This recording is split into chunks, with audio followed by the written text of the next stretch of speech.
Enterprise Season 1 hosted a major Star Trek crossover 23 years ago. It's hard to believe that 23 years ago, Star Trek Enterprise Season 1 quietly hosted one of the most ambitious crossovers in Star Trek history, an event that, at the time, few realized was monumental. While crossovers are now standard fare, back in 2001, Enterprise wasn't even sure of its footing. It was the franchise's first prequel series in decades, trying to show humanity's first steps into deep space. Yet, in the midst of introducing Captain Archer, T'Pol, and the early Starfleet, the show managed to pull off something truly special, a connection that bridged generations of Trek fans.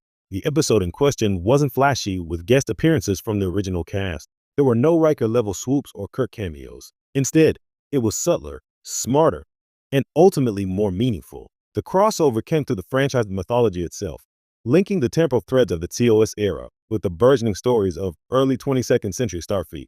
It revisited the shadows of the Vulcan High Command, teased the origins of the Romulan threat, and even dropped hints about the mysterious temporal Cold War that would dominate the series. For longtime fans, these connections weren't just clever references.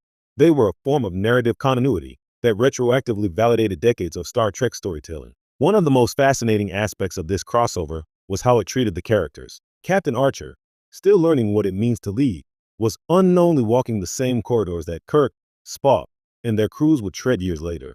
The episode allowed viewers to see the DNA of Starfleet's future, a universe shaped by the decisions of those early explorers. It wasn't about nostalgia. It was about lineage.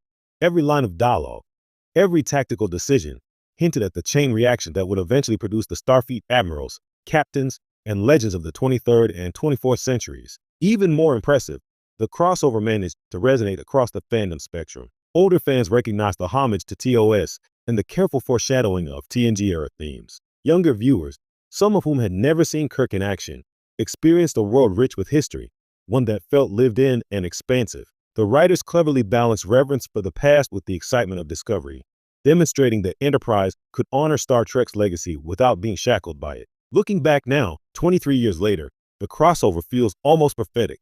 It